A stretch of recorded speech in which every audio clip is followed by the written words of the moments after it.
to introduce you to a very special part of the Macau Grand Prix.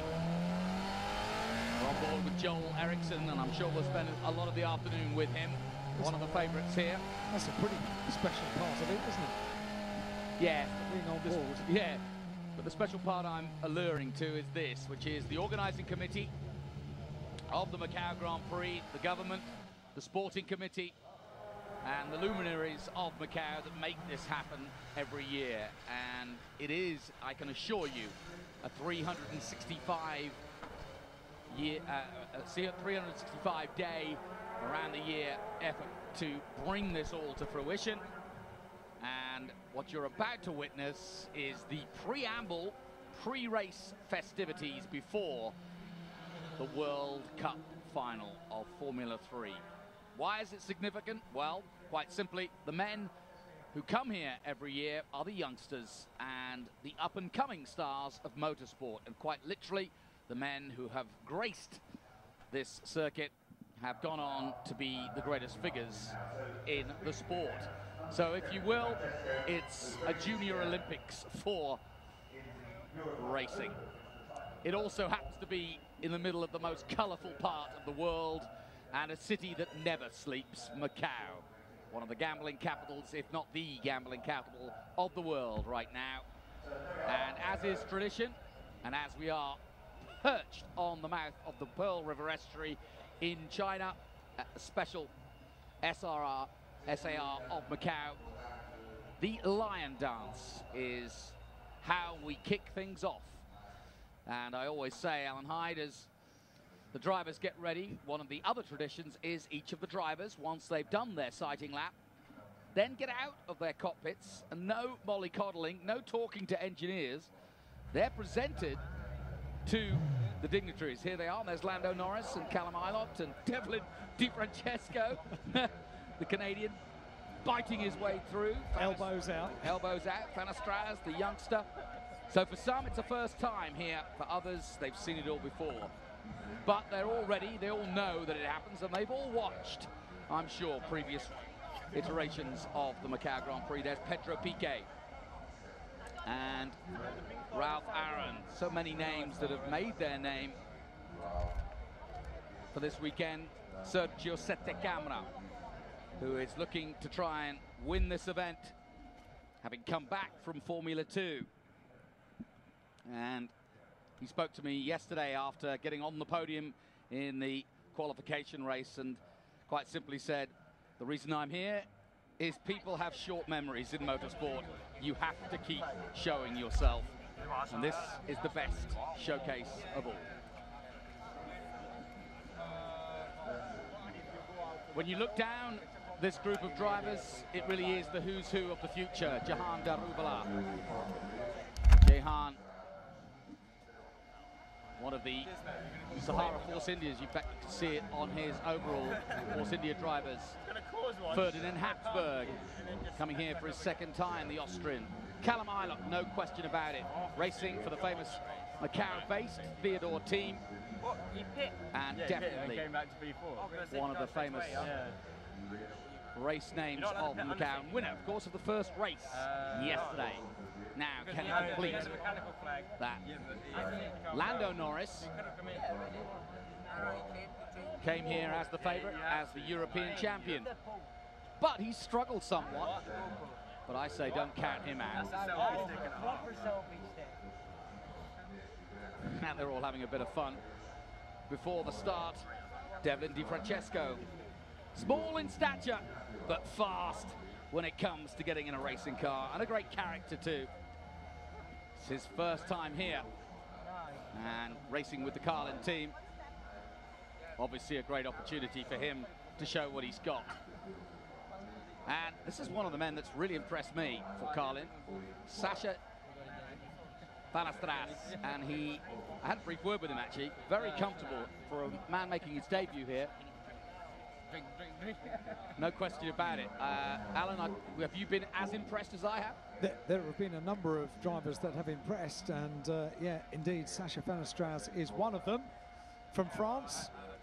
And this is a moment, it's an interesting moment as well, because these young drivers, nerves will begin to take over now because they realise just what a huge event it is. Those that haven't been here before are all of a sudden surrounded by glitz and glamour and colour. And as soon as Callum Ilot's car appeared on pole position, it was engulfed by people, engulfed by colour, engulfed by cameras. So they have to almost close all of this off because they've got a Grand Prix to race, and it's counting down now, less than 25 minutes until we start the 64th Macau Grand Prix. The lion dance is pending as well, and all of the colour and spectacle of that just a few feet in front of the drivers, but all of them now coming line astern and forming up at the front of the grid.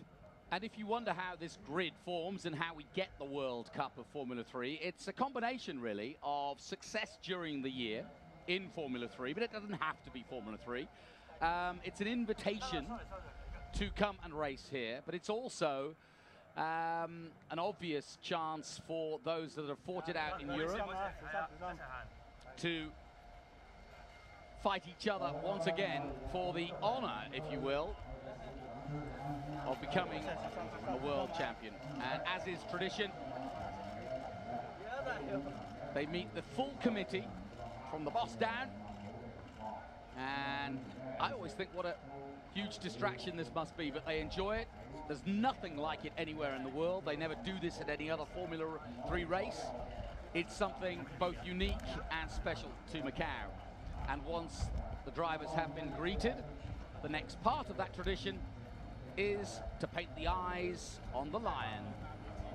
Once that is done, effectively, we are underway. And if it's done as good luck and good fortune, and it's part of Chinese tradition, and it's been this way for centuries, and it's certainly been a part of the Macau Grand Prix. There you go, dotting the I's, a little on the tongue, and away we go. You don't need to commentate over this. This speaks for itself. It's a wonderful tradition. It's certainly unique in motorsport. And wherever you're tuning in around the world, if you've not watched this before, you will have never seen the start of a race like it.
So, Chief Executive Choi has greeted the drivers. He's dotted the I's, so to speak. And the lion dance has done its part. The photographers have got their picture, and the drivers now turn to a completely different side to this Macau Grand Prix. In fact, they're all rushing off to the toilet, I think. But they all get a chance now to get ready for what is, quite simply, the biggest moment of their careers. Callum Ilott, definitely one of the favourites today. But there's a sight that I am delighted to introduce you to. The sight of another Schumacher making his way to the Macau Grand Prix. His teammate is this man, Callum Ilott, who won yesterday's race. And by the way, won it in glorious style, I may add. Very convincing, wasn't it? Took the lead in a very spectacular move at the Mandarin curve over this man, Joel Eriksson. who incidentally has been racing, the Swede, against Lando Norris and against Maximilian Günther and all of the Formula 3 European stars, a star in his own right, and could easily have been the champion of Formula 3. Just had a little bit of a lull. I was talking to some of the journalists this morning about, Marcus Simmons in particular, about the Formula 3 year and how Joel's motorpark team just kind of drifted off a little bit mid-season, having started so well. And in the end, Lando Norris pounced, and he is the champion of Europe, and I may add, in his first season. And his motor racing career just goes from bigger to better. Here is Joel Ericsson's car. What do you make of this young man? Very, very impressive. And Joel Ericsson has got something to prove this weekend to the motor racing world, because he didn't win the championship. Looked as if he would do, as you've just described, and Lando Norris did indeed pounce in the second half of the season. There is Lando. Lando, of course, who has taken so many headlines in the last couple of weeks. He's got a very, very impressive career to look forward to. But Joel Ericsson was the man that finished up second in the championship. What about this man? He returns once again. Sergio Sette Camera. Yeah, and I loved his line, because I asked him, if you know your history of this event, the Formula 3 history of this event began back in 1983, and the winner that year was a man named Ayrton Senna. Lando, you are seen as one of the favourites, but you're down here in P7. What can you do down here, and have you fixed your tyre issues yet? We hope so. Yeah, it wasn't the easiest race yesterday, but this is the main one, and hopefully we can do a better job. What do you think you can do around a circuit like this? Conditions seem to have improved.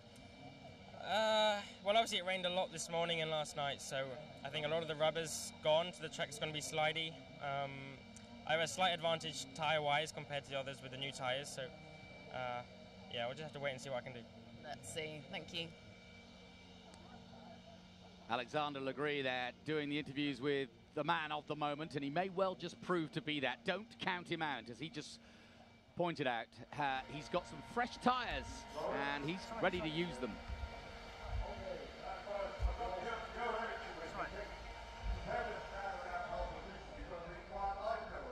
And there's Ferdinand Habsburg, the Austrian, making his second run here. I wonder what he's listening to. Maybe some Vienna Waltz.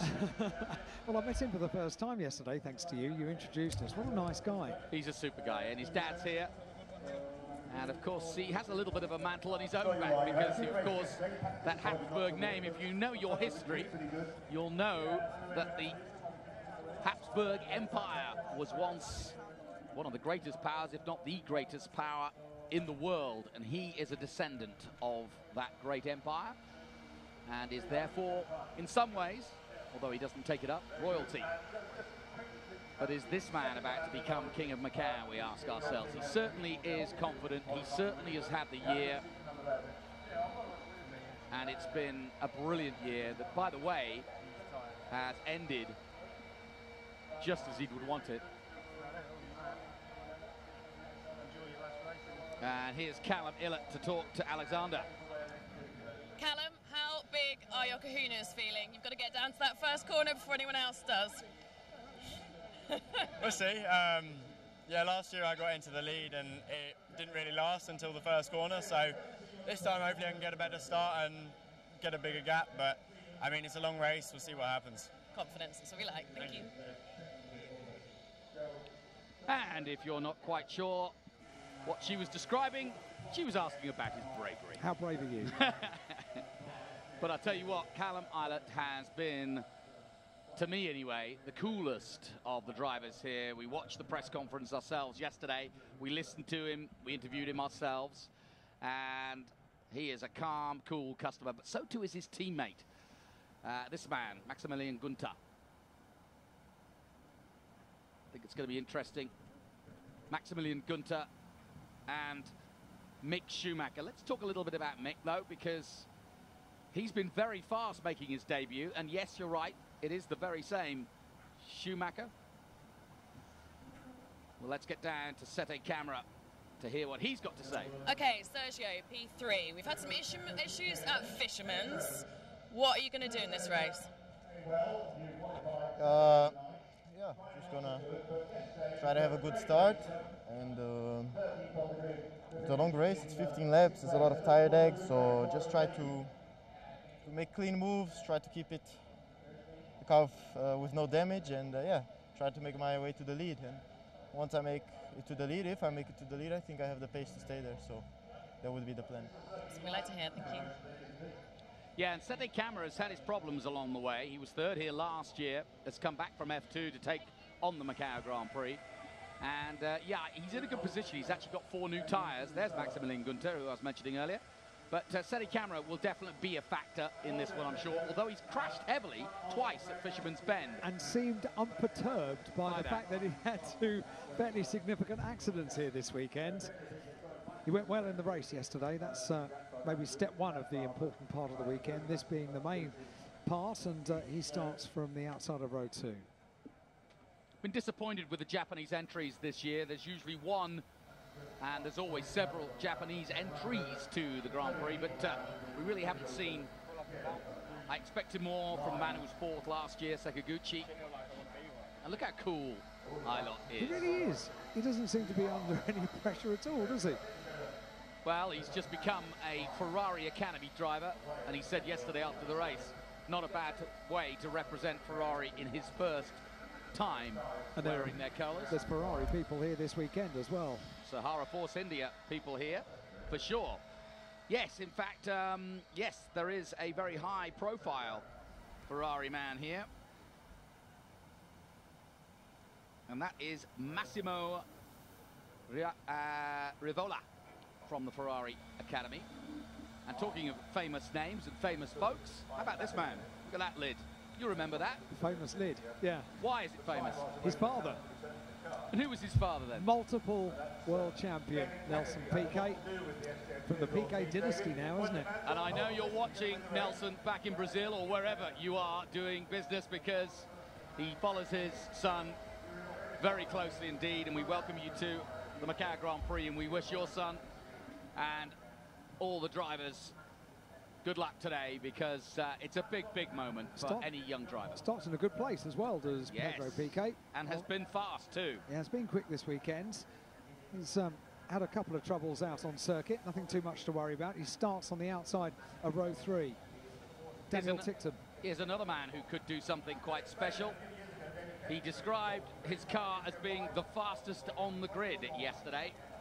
So he was disappointed, to be honest, in finishing where he finished, which was down in 8th position behind Lando Norris, who we haven't really spoken about his problems, had clutch problems and tyre problems yesterday, and therefore did not finish where he should have finished, and he starts 7th. But as you just heard in that interview with Alexander Legris, that he is quietly confident, given he's got a full set of tyres. And that is a factor here. You get 3.5 sets of tyres per Grand Prix. How you use them is up to you. If you mess up, if you crash, if you miss a session, it's all a progression. And so some guys are in good position with brand new tyres on all 4 wheels. Some, because there's more left-handers than right, or at least more wear to the left than the right, will put 2 new tyres on the left and 2 scrub tyres on the right. And so there's a lot of tactics. Also, for the first time, last year we used Pirelli. This year we're using Yokohama, who we've used before, but for some of the drivers, we were talking to Habsburg, caught him out a little bit in terms of the tyre deg. And we talk about tyre degradation in Formula 1 and here in Formula 3. There's Sakaguchi, who I mentioned earlier.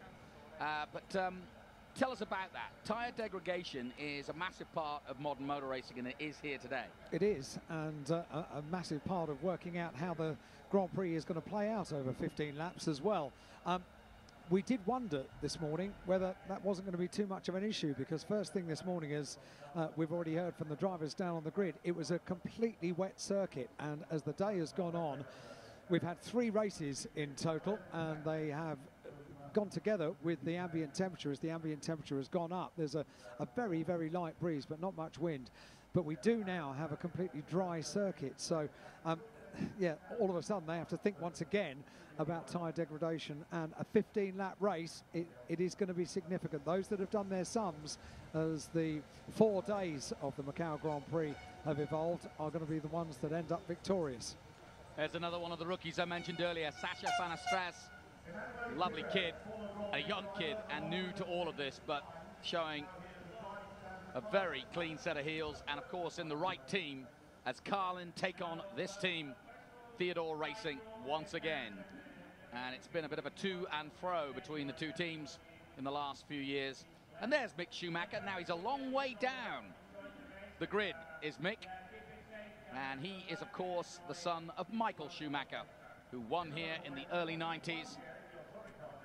And brave decision to follow in the footsteps of a 7-time world champion and probably the greatest driver of all time. He starts on the 10th row of the grid, but that belies his speed this weekend, because he has been a very, very impressive driver on the first 2 days. Especially as he's not as experienced as many of his counterparts here. Marino Sato, for example, has been here before.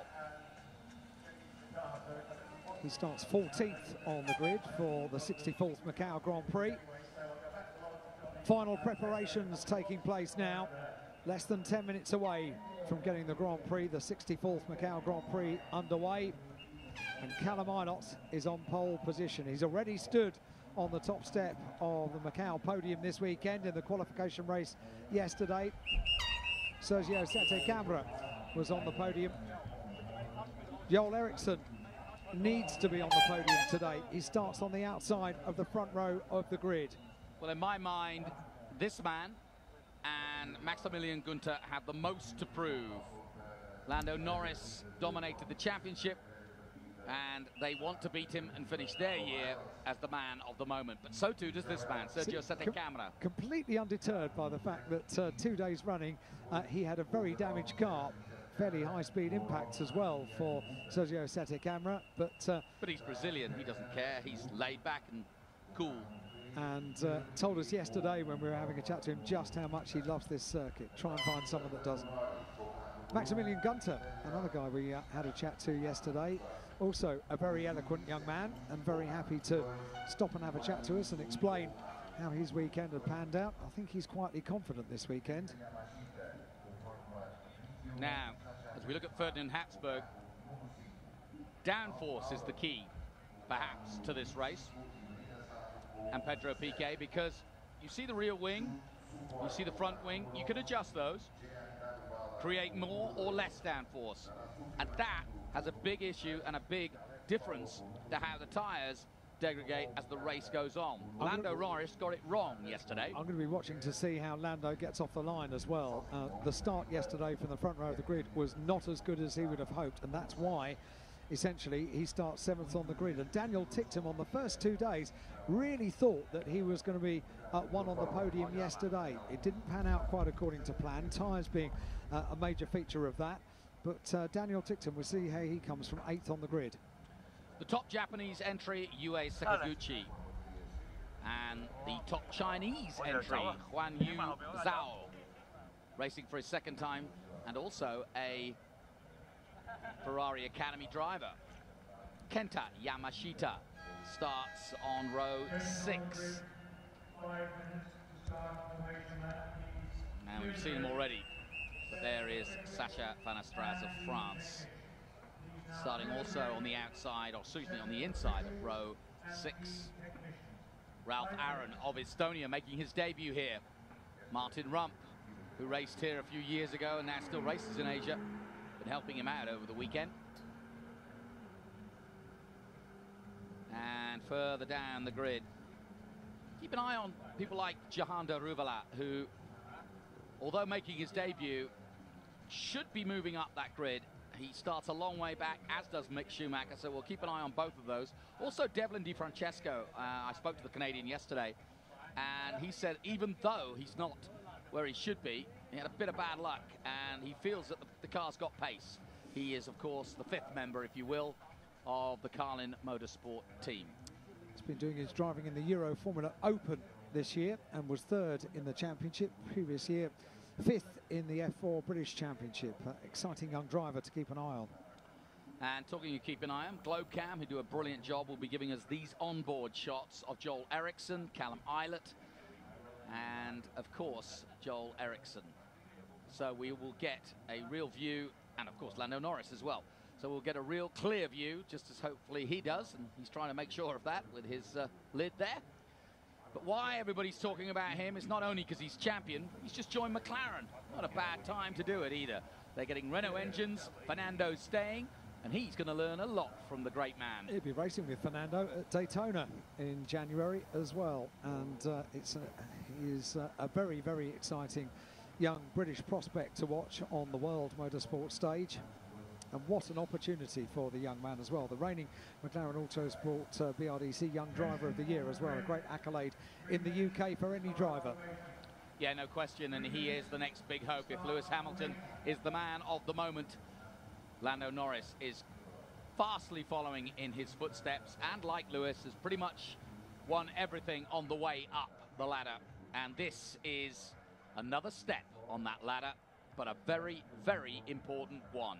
If I look at the history of motorsport in the last 10 years, the success of those that have been successful at Macau reads like a who's who of motor racing, and not just Formula One these days. When you look at what Rosenqvist, Mortara, all factory drivers, all professionals, all men that are capable of winning Daytona, Le Mans, the Nürburgring 24 hours, Formula E, Formula One, and you really are looking at the next crop of superstars of the world of motorsport right now.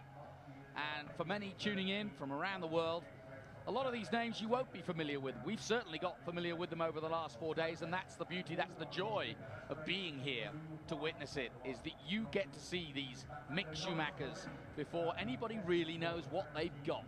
Make no mistake, the eyes of the motorsport world are on this bit of tarmac at the moment. Do you think we discovered any stars this weekend? I think there's a few out there, and I've got big hopes now for the likes of Callum Eilert, no question. I spoke to his mum, Jane, last night, and I know Steve, his dad, is watching over in the United States, and we welcome you to the broadcast, and I'm sure it's fingers crossed for young Callum. What a big moment it is for him, having won the qualification race, and by the way, by a country mile. He won it massively by 7.9 seconds, yeah. 8 seconds almost. I jokingly said he'd already gone back to the hotel and had a shower, but it wasn't far off the truth. Very, very dominant performance. Now, like I said, conditions were ropey at best this morning. Pouring rain. You wouldn't believe the difference if you just tuned in. We've actually got similar conditions, slightly cooler, which may help on the tyre deck as the race goes on, depending on cautions. And if you've not seen a Macau Grand Prix, because this is a street race and because these guys are all desperate to become a World Cup winner, it can get pretty hairy out there, and it's narrow, it's tough, there is no margin for error, and quite frankly, this is the biggest day of their careers.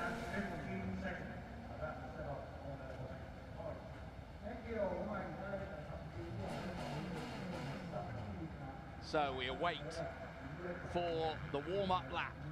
Phones are out amongst the crowd as away we go on the warm-up lap. And as we do, let's tell you about the run to the first few corners. Reservoir Bend is almost immediate, about 400 yards up the road and about 2 seconds into the race. It's only a kick though, and it's flat out. And then you head down, further flat out, on the long run down past the Sands Casino, past the Grand Lapa Hotel, and into the Mandarin Corner, which is one of the fastest and most scary in the world, and that's the exit of it. And it's still flat out through there. And then there's this wrong run down to the Lisboa corner. Here's your grid. Callum Eilert in pole position. Callum Eilert ahead of Joel Eriksson, who was pole position for the first race. Sergio Santecampa of Brazil is third. German Maximilian Gunther, one of the stars of Formula 3 in Europe, lines up in 4th. Ferdinand Hatzberg, likewise. Second appearance, he's 5th. Petro Piquet, son of 3-time world champion Nelson. Lando Norris, the champion of Europe, is 7th. Daniel Ticktum, the junior Red Bull driver, is in 8th position. Sakaguchi of Japan, 9th. 4th last year. Guan Yu Zhao, also in last year's race but not finishing well, is in 10th position. Then Yamashita, Sasha Vanastras of France, starts 12th in the Dallara Volkswagen. Ralph Aaron, another debut maker, in 13th place. Marino Sato in the Dallara Volkswagen behind him. So Suboi of Japan is 15th. Jahan Danubar of India is in 16th place. Then it's Tadasuka Makino in 17th place, and Alex Blau, who's been racing in Japan this year, and Miyata of Japan in 19th position, ahead of Mick Schumacher, who is only in 20th position because of a mistake at Lisboa, which put him down and out of the qualification race, and likewise Devlin Di Francesco. There's a lot of men with a lot of reason here to want to win. No more so than Lando Norris. He's had the perfect season. Now can he end it in the perfect way? Well, he has an opportunity. He starts 7th on the grid, but it's going to be hard. He's got the tyres, maybe. But Callum Ilott was quite brilliant yesterday, and there's no reason why he shouldn't do it again. That said, Joel Eriksson got unlucky a little bit, and I don't think the pole position is the easiest place to start for the Macau Grand Prix because of the long run that I mentioned all the way down to that Lisboa corner. It's one of the longest straights in Formula 3, but quite frankly, this is the ultimate challenge for these youngsters. The Macau Grand Prix, since they started doing karting at maybe 5 or 6 years of age, they've been on YouTube, they've seen the replays, they've seen the crashes, and they've seen the absolute glory that is the Macau Grand Prix. Well, it's now their graduation day, it's their time to shine, and we are ready. The clock ticks down to yet another start of the Macau Grand Prix, the 64th running of this amazing race.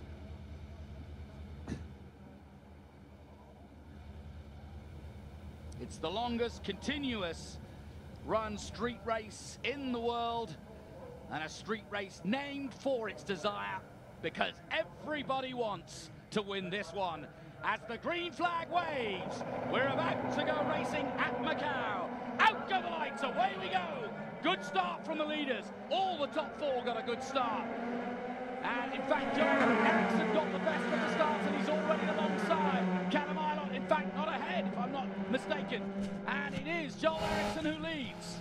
But briefly as they go down towards Mandarin, everybody jostling for position through Mandarin they go. Hopefully and luckily a clean start here. But watch them fly as they head down towards Lisboa for the first time. Joel Eriksson leads the race. Ilott in 2nd place. Setting camera in 3rd, Hatzberg up to 4th place, just barely.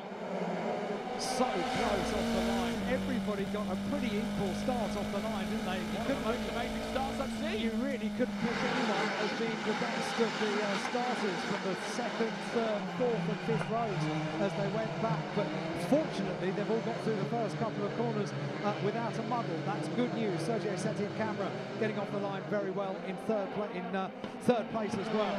Great start from Joel Eriksson, just what he needed. As we go on board now with Lando Norris. And this is the tricky hill section. Down hill and dale, down Palio, hill towards police. Many a crash, Mick Schumacher crashed there yesterday. Setien-Camera with a brilliant start. There's the number 1. That is Lando Norris. The best of the starts from the further back rows was certainly for Ferdinand Hatzberg, getting himself right the way up the order. Up there in 4th place now. It's a tight start. Nobody's got a real advantage. Joel Eriksson just did a great job off the start to make it up the inside, and really all 4, I watched all 4 of the top 4 get off the line well. But Callum Ilott, once he lost position and found himself on the outside, really couldn't do much against Joel to stop him, and quite wisely so. There's no need to be a hero on the first few corners, and Callum knows that. He's got a clear head. He's got plenty of time to sort things out. A 15-lap Grand Prix here. Habsburg going very well indeed now, and right on the tail of Sergio. Oh no, our first accident, and it is Marino Sato.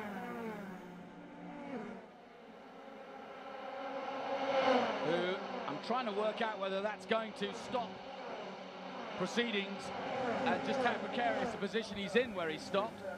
But here we go, here comes Callum Ilott up the outside. Yellow flags being waved. Ilott doesn't get past. And yellow flags all round now as everything calms and slows down. Yep, full course yellow to recover the number 17 Stricken Sato car. Yes, that's not going anywhere. And actually, that's at the bottom of the hill. It was Marino Sato. And yeah, so he made it. Well, you can see the flatbed truck coming straight out. And luckily, that there is one of the numerous outlets. The marshalling here is second to none. I marvel every year at how they do it. It is so impressive. And once again, it won't be long before they clear. But it does give us a chance, and I'm sure it does give the engineers and the drivers a chance to take a deep breath, to take a think, to have a look at the board. Let's tell you who moved forward. Joel Eriksson, who of course leads the race. He went 1 place forward to get ahead of Callum Ilott. Sergio Camera stays 3rd from his 3rd start. Ferdinand Habsburg moved forward, so did Lando Norris by 1 place. Daniel Tickton moved up the board only just to 7th place. Ralph Aaron moved up to 11th place. Who else moved forward? How about this? Ha! From 20th to 14th, Mick Schumacher. Yeah, he has been incredibly impressive here at Macau this year. And the result of the race yesterday, as you said earlier on, Johnny, really the story wasn't told of what he had done the previous 2 days. Not really. We didn't have a chance, did we? He to me has been the surprise, and not because of his last name. And I only say that because his uncle won this race and his father won this race, and therefore expectation is bound to be there, as it is with PK. But there's no, you can't make a name fast. You have to do it yourself, and Mick is doing the job, and he's so inexperienced compared to the rest of the field, but he really has equipped himself so well. It was the bottom, that's where I was wondering where it was. It is the bottom actually of the exit of Melco. It's a strange place to have a crash, to be honest, but he's obviously hit the wall, and that is literally as they come down before Fisherman's Bend, and it won't be long before they've cleaned that out of the way. Here's another look at the start. And you can see, Ilott just had a little bit of a moment there, but Joel Eriksson really got the start. Eriksson was already alongside him, and past him, in fact. Habsburg went to the outside at Mandarin, as we look back from one of the Theodore cars. Very clean start indeed. And Joel Eriksson just held off Ilott, and Steady Camera had a look to the outside, then jigged back to the inside to defend his position. That's where Habsburg got 4th place. Yeah. That was brave. Yeah. Kept it on the outside at San Francisco. And so now we are back to reality, as it were. That was a replay of the start, and we crossed the line. And of course, we're still racing effectively. This is the 2nd lap now, sorry, the 3rd lap now of the 15.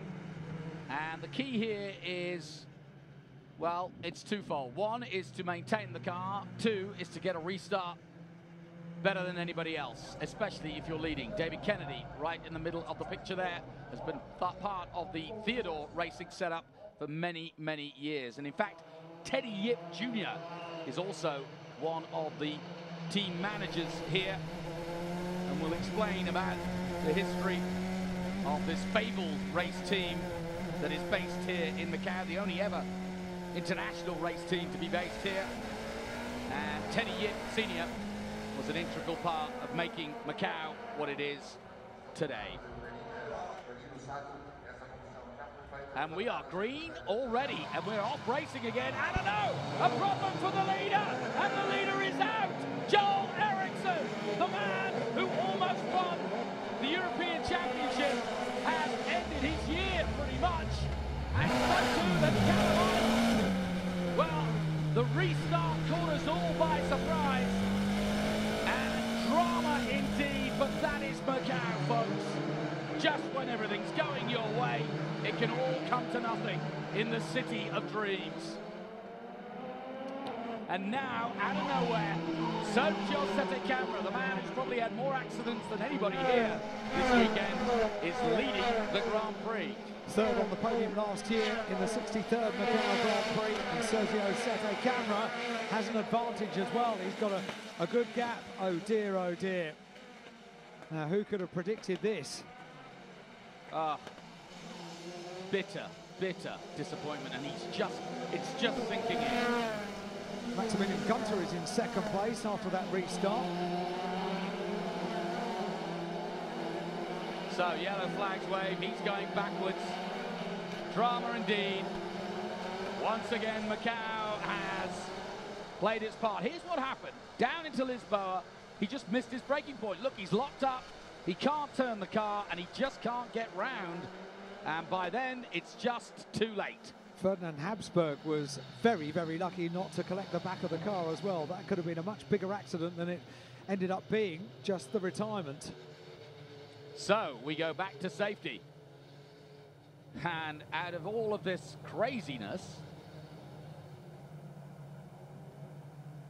Maximilian Gunter has put himself in a position for a chance to lead this race, and Ferdinand Habsburg is very much there. And look what it means as well. Lando Norris up into 4th position. Yes, and Daniel Ticktum not that far away either. Yeah, in 5th place in the Red Bull car. I'd like to see the restart again. Yes.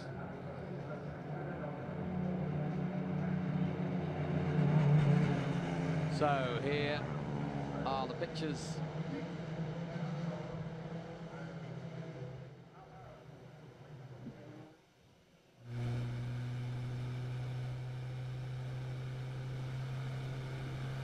An onboard shot of somebody's coming into the pits there. That's not good news. Now, what's occurring here? There's a lot of men coming into the pits. And there's the Ferrari man, Mr. Rivoli. Now, just trying to ask myself the question, why is the Sahara Force India car of Jaharan Darubala coming in? Why is the Theodore Racing car of number 7, Callum Illett, coming in? Callum Ilott, and they're trying to get Joel started. Now, what's going on here in your mind? They're just changing tyres. Well, he's obviously got a puncture then, a slow puncture maybe.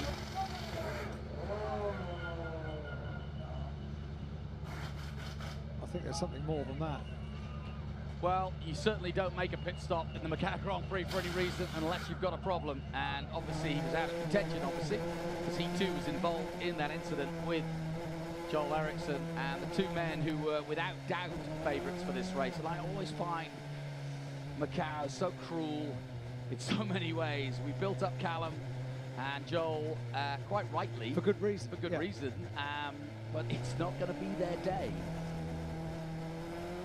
By the looks of things, life goes on, as they say, but what a shame for both of them, who had put on a great display in the qualification race. But now let's concentrate on the men who are in the game, this wacky game of roulette, gambling capital of the world. Lando Norris now in 4th position, and his sights will be set on the man in front of him, Ferdinand Habsburg. And Habsburg's definitely one of these men who understands the history. It would be an incredible story for Sergio Sette Camera. Well, here's a look. There's the yellow. There's the green. And that's the shot we saw, because there was a confused look on the Motor Park team, as it was. I mean, you saw it like we saw it. Yeah. And it caught the drivers, it caught all of us by surprise, because you can see that there was yellow and then there was green. And there might be some words to be said after that, because that was a very, very quick and odd restart, because it was peculiar. Well, because we were on the same straight, and within 200 yards, we've gone from yellow to green. So how? Yeah, it was a peculiar restart for sure, and it's bitten. Yeah, so it was this yellow start. So yeah, it's very strange. But the story for Sergio Sette Camera, who returns here to Macau once again, and competing in Formula 2 this year, so not one of the Formula 3 regulars around the world. What's going on here? And another crash. It looks like one of the B-Max boys. And that's the top three threading their way around, and under a full course yellow, that's a somewhat puzzling scene. Yeah, I mean, there's nothing wrong with the procedure, just so we're clear. There's nothing wrong with how they did it. It was just, it was a shock to everybody that it was going to be ready to go, I think. That was the main thought. Now the safety car is out. That because of the stricken car. And at Melco, because that will need some help getting out of the way. And yeah, wow, this is great. Fantastic stuff. Sergio Sette Camera then. And look, it's already gone. Quick as you like. So, let's just catch up with where we are. Camera leads. Gunther, the German, is second. The Austrian Habsburg third. Lando Norris, the champion of Europe, is fourth. Daniel Ticktum of Great Britain, the Red Bull Junior driver, is in fifth place ahead of Pedro Piquet. Ralph Aaron making his debut here. There you see the replay, and it's again one of those innocuous Melco problems. I say problems, but accidents where just not enough turning room. Simple as that. But the key now is, like I said, maintain the tyres, maintain the concentration. This is why this race is so special too, because it's a mind meld. I mean, you really have to have your wits about you. It's not good enough just being a good racing driver. There's a lot of fast people out there. There's 200 or 300 fast karters every year that graduate. Where the real metal is shown, where you find out who is the special one of the class, is the one that can keep his head, that can deal with all these distractions, can deal with all these restarts, can keep everything functioning, keep the tyres warm, can strategize as to what to do next, and that is where the race is so often won and lost. In comes the stricken car from the turn, and it's car number 11, that's Savoy, the Japanese driver, and he's just getting a new nose cone. And laps behind safety car, full course yellows, maybe will aid drivers that were worried about tyre degradation. This is a few less laps that they're doing at full speed around the gear circuit, so that might be helpful. Well, and just a thought, how about this? Mick Schumacher in 11th position in the number 10. There he is, coming through from 20th on the grid. There he is. Could he do something special? In fact, the man in front of him is also making his debut, the Frenchman, Sacha Vanastras. And that means that the leading rookie is Vanastras. Actually, it's Ralph Aaron in 7th position at the moment, the Estonian. Maybe we wouldn't have predicted that before the start of the race, down there in 7th place. I'm just looking at the order as we're hopefully getting ready to get this race back underway, and I'm fascinated for the restart about 4th, 5th and 6th places respectively. Lando Norris, Daniel Ticktum, Pedro Piquet in 4th, 5th and 6th places respectively, as the BMW, the official car of the 64th Macau Grand Prix, leads the field around another lap. Sergio Sette Camera, 2 crashes this weekend, a podium yesterday. He was on the podium for the Grand Prix here at Macau last year. He was 3rd last year, and he's the fastest lap holder around the gear circuit in a Formula 3 car, and at the moment he's leading. Well, and interestingly enough, as they all slot by the start-finish, Mick Schumacher has pitted. I don't believe this. Oh, what a shame. So, for some reason, Mick Schumacher is out of the race. You can see him coming past our grid position, our commentary position now. And sure enough, having built him up, I'm afraid it looks as though it could be over. Oh, what a terrible disappointment. The better news for Theodore Racing, though, is that Callum Ilott is back out and on the same lap. Here is Mick Schumacher. So what's happened here? Car doesn't look as though it's damaged.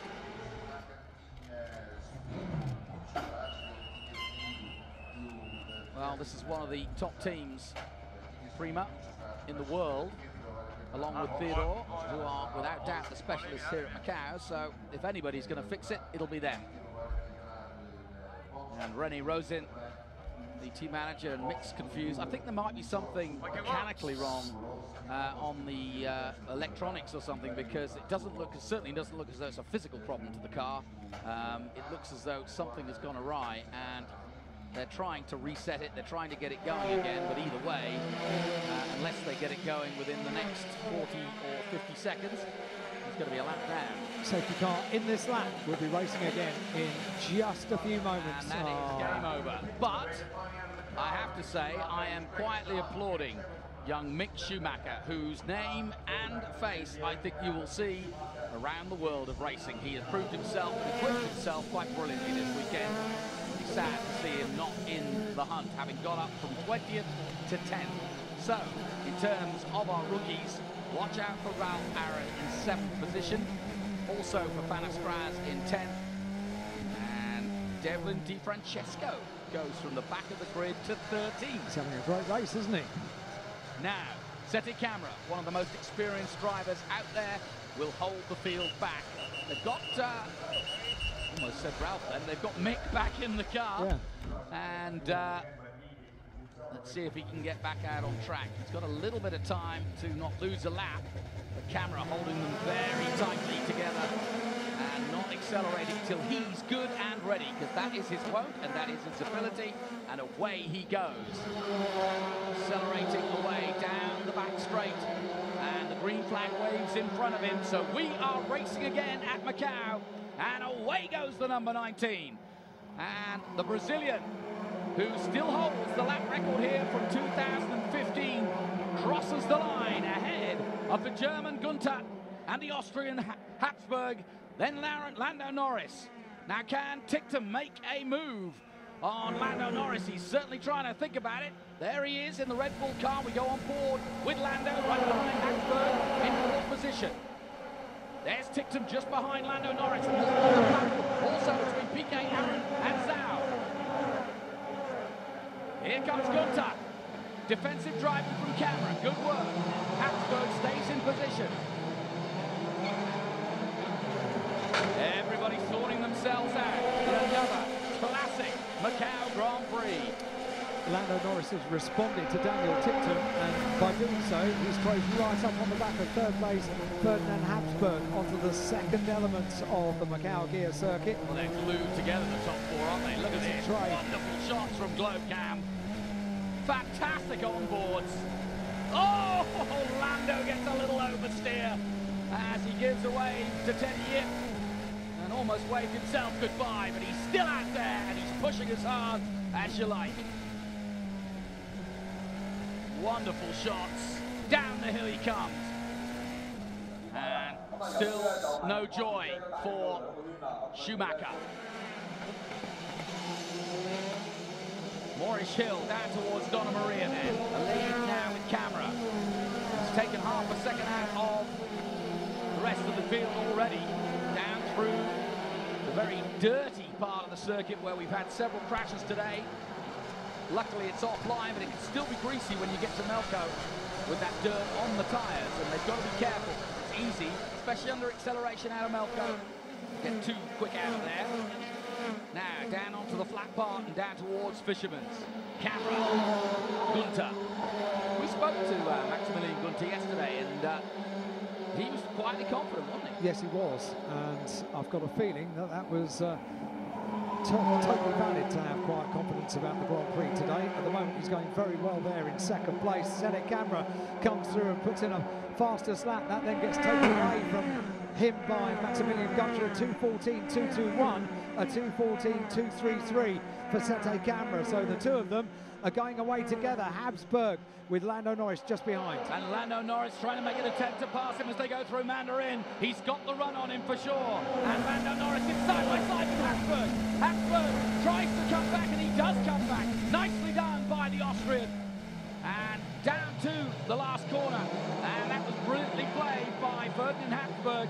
He was the man that caused Mick Schumacher to go wide yesterday, and so to go left with Habsburg down towards Lisboa, but Lando's tucked in right underneath them again as they head towards hospital. And he had to think about it, didn't he? Up the inside, but surely not Lando. Then again, he's as courageous as you like, and they've raced each other around the world of these two.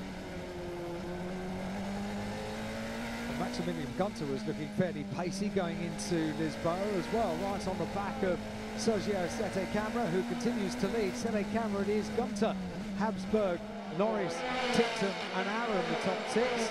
Well, they really are up to full speed now, and I think the times will drop down dramatically as the laps continue to fall. Let's hope there are no more stoppages in this fantastic Grand Prix.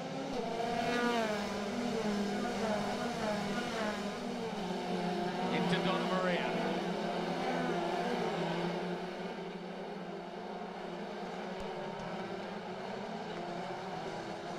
Slightly wide there, mistake by Gunter, and look, the rest of the field is piled up, and that surely has played into the hands of Sergio Sette Camera, the Brazilian. What an advantage he's been handed as they come down the hill. At least half a second, look at that.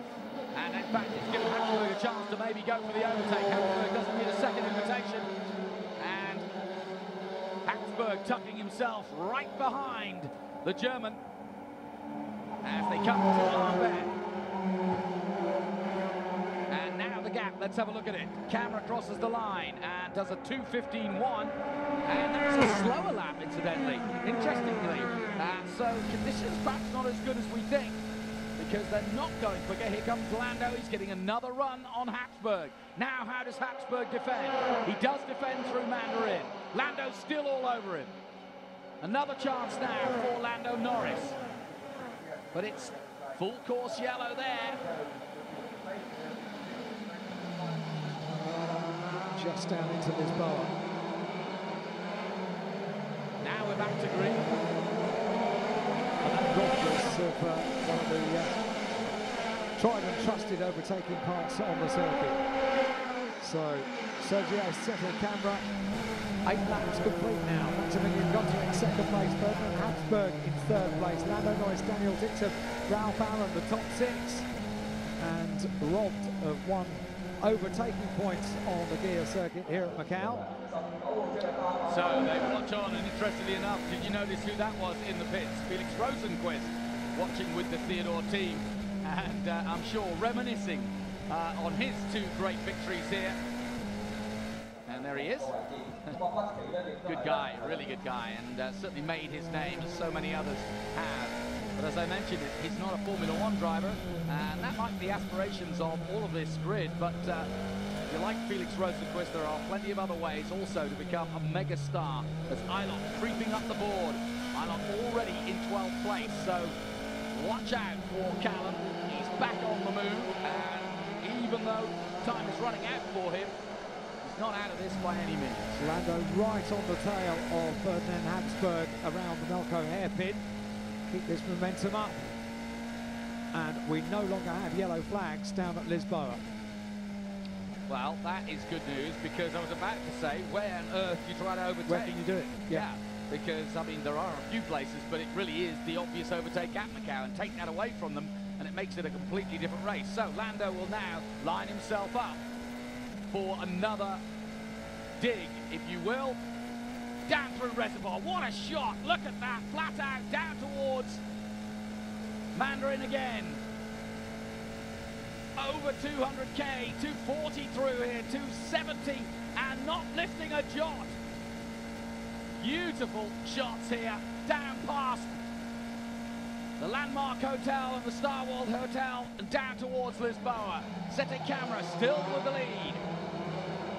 But it's hard, too hard to call at the moment because the top three, top four are almost glued together. And Ilon trying, not in vain, to try to catch up. He got one more place, and he's moved up already to 12th position. And Devlin DiFrancesco is hot on his heels behind him. And he's thought, well, you know what you're doing. I'm new here. I'll follow you. We're back on for fast lap times now. The yellow flags have come in on the approach to Lisboa, and a 2:13.250 for second place, number 9, Maximilian Gunter. Yeah, and any one of these three could win this race or have the capabilities to put on a show here. But right now, Camera, and it would be somewhat poetic if here in the 35th running of this race, it was bookended by a win by Senna. That was almost an end of day for Camera. It wouldn't have been a pretty picture, but it could be Camera's day, and it would be somewhat fitting that a Brazilian could win the 35th. That was wide as well. That was wide. He is getting a little bit leery, to say the least. He was saying that the bumps on the circuit are in different places this year, so it took a little while to get used to them. Well, actually, Police, where the big pilot was for the GTs and where Mick Schumacher and several others went off, is one of those places where the bumps under braking were affecting them. Having said that, Lisboa is a lot flatter, it seems. Fisherman's, which caught Camera out earlier in the weekend, is another place that it has been a little bit bumpier this year. Here's the last corner, Arben. No real overtake possibility there, though I have seen it. And another lap is completed. We look at the lap times again. Now they're starting to drop. Fastest lap this time by Habsburg. He's dropped Lando Norris for a bit. But only for a bit, because Daniel Tickton has taken it away in 5th place. Flying he is, 2:13.184. Habsburg is going to make an attempt on Gunter. Here we go. Watch this, folks. The Austrian jinks to the inside, which will become the outside for the next corner, but they're side by side, and brilliant stuff by Habsburg, because he gave the German no chance of coming back at him, and through goes Habsburg in a classic Macau overtake. Now, what can the Austrian do? The Empire strikes back, so to speak. Absolutely super stuff by Ferdinand Habsburg. Look at that. That was just brilliant through Mandarin. He gives him the idea that he's going to stay on the outside, and then does that and says, no, sir. And I've got no problem with that, have you? No, absolutely not. I loved it. Every single moment of it. Now, Maximilian Gunter, what was he doing? He was 1.1 seconds behind. And that's PK. PK is out of the Grand Prix. Oh, it's a helmet similar. No, do you know who I think that is? I think that's Devlin DiFrancesco. Yeah. No, Alex Palau. The recovery is going to be very quick. We've got a yellow flag, and it's down at post 5 at Lisboa. I thought it was PK for a minute because of the helmet colours, but well, we'll soon find out. Alex Palau is going down, but the race continues, and I don't think that incident will affect anything. Ferdinand Habsburg, look at Lando Norris. What I was going to say was that Maximilian Gunter had a fair crack at the whip of getting onto the tail of Sergio Sete Camera, who leads the race. Now, Habsburg has got the job to do himself, and the pursuer becomes the pursued. Yeah, no question. Now, let's take a look at the lap times as they cross the line again. Camera, now, a 2:13.4 last time out, and a 2:13.8. And it was Devlin DiFrancesco, the Canadian, the young Canadian making his debut, who has succumbed to the Lisboa. And down the main straight they come again. And again, Lando Norris looking for a way, any way past the man in front of him. And has he got a chance here? He certainly is going to try. Here he goes, gets the slipstream. Defensive driving by the number 9 Gunter. But Lando won't be denied. And Tickton's in on this. And Tickton might try up the inside of Lando Norris. Can't quite do it. The Brit's got to get through his teeth. And he wants to get Lando Norris. The two Brits flew together up the hill.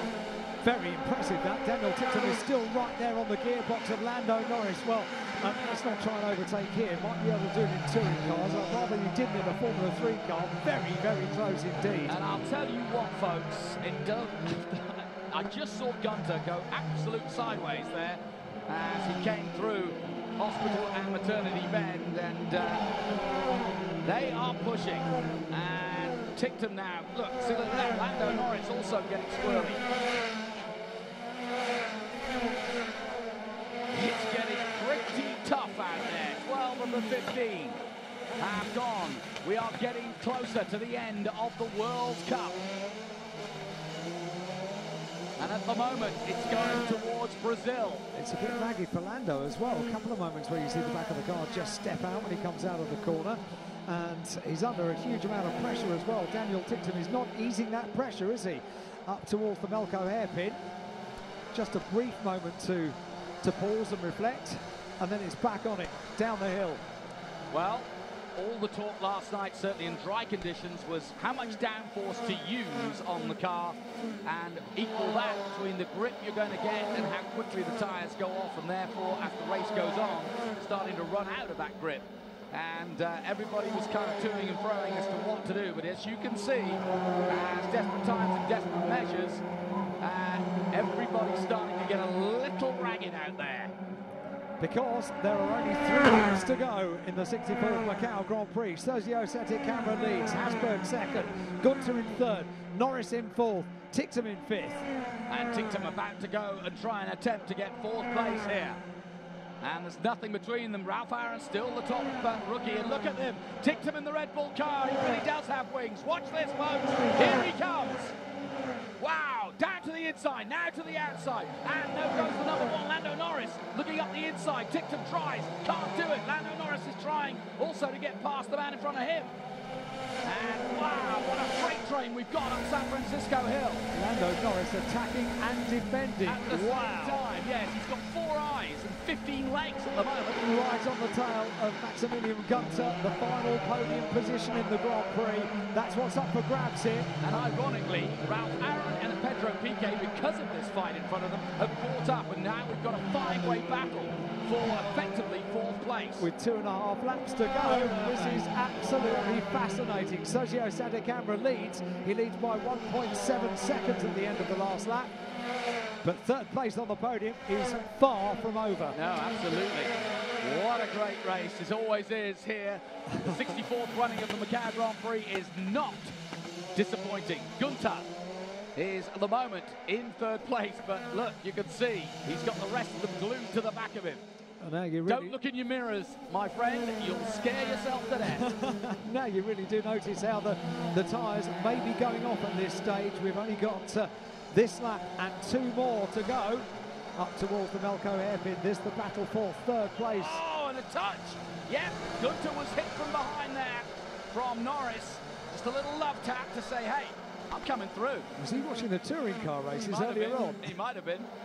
I don't think he had any choice, but now Lando tucking himself right up behind him as they go through Fisherman's. Look how tight Gunter takes that corner to try to give himself a chance to get away from Lando, but he can't, and this is as close as Lando's been. But look at Ticktum behind. Again, the 3 of them. And Lando's going to have eyes everywhere here, because Ticktum wants a bit of him, and Lando wants past Gunter, and I think that's the reason Lando's getting desperate. Not only is the race coming to an end, but he knows that if he's not able to get past Gunter, then Ticktum is going to attack him. And here it happens again. What a race! Through Mandarin they go. And once more, Gunter tries to defend, but this time Lando's got the run on him. Ticktum's got the run on both of them, and through comes in the middle.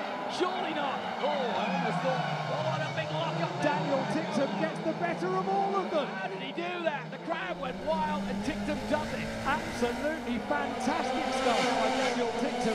Wow, that was top draw racing. And something had to give, and the others had to, and Ticktum's gone through. Can I breathe? Possibly not. Well, I used to read Desperate Dan when I was a kid, but that was the epitome of it. Astonishing. There's been no doubt about Daniel Ticktum's speed around the Macau circuit all weekend. And all his bravery just then. That was as good as it gets. I said you wait for somebody special or something special at Macau to show who's got the metal, and that was one of those moves. And we haven't been looking at the top two for a while, and look how Habsburger's closed up on the back of the leader, Sergio Santacamera.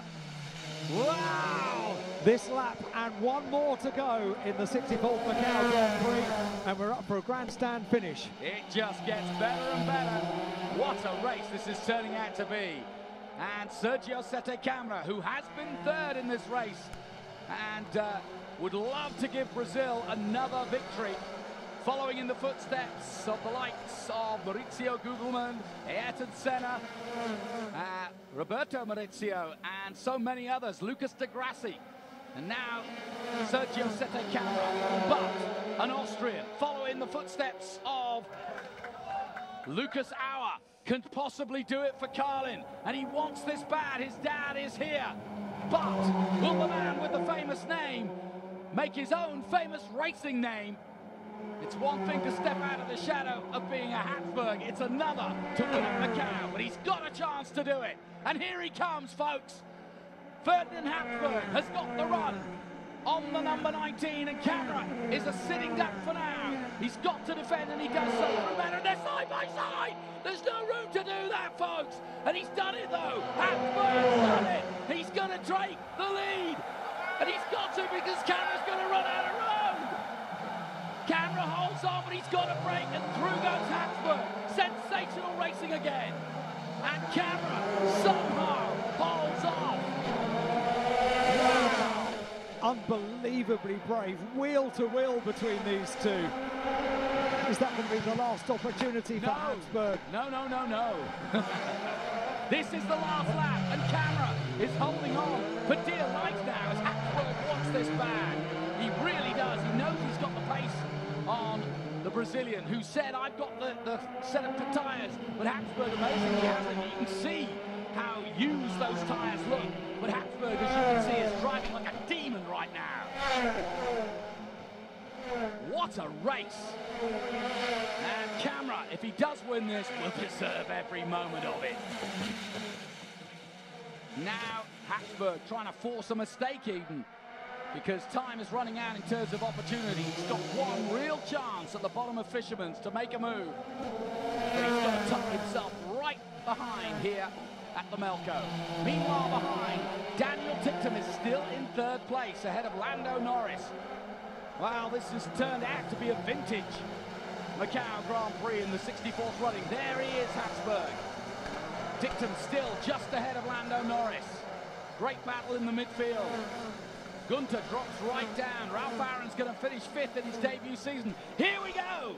Lando Norris trying desperately to get up there, but it's going to be Habsburg trying to stop Sergio Santacamera, and there's nothing between them. They're side by side coming to the last corner. Habsburg's got him! Habsburg's got him! And Camera hits the wall. So too does Habsburg. And Daniel Tictum wins the Macau Grand Prix. What a finish! Oh, I've seen some close finishes in my time here, but that just takes it all. And Desperate Dan does it in style at the Macau Grand Prix, and deserves it too, because he made the boldest move. He was there at the right time, and when all around were losing theirs, he stepped up to take what is almost an unbelievable win for the Motor Park astonishing, team. Absolutely astonishing. Daniel Tictum wins the 64th Macau Grand Prix. Here we go again. Habsburg has got the run on Camera, and look at the speed that Habsburg has here. He's passed him at this point. Camera slots in behind, and the trouble is Habsburg has lost already. He was going to hit that wall way before Camera. I did have a feeling that I've never seen anybody overtake that quickly there. And, you know, Habsburg's finished in fourth with 3 wheels. That was incredible, yeah. Still finished in fourth.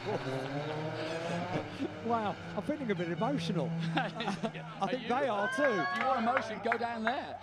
That is absolutely incredible.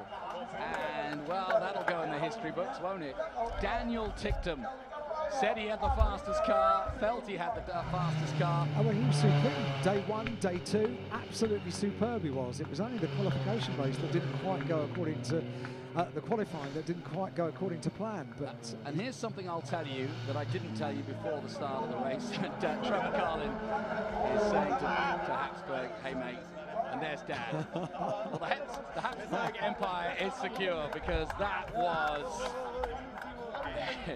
that was quite brilliant. He definitely had the force. There you go.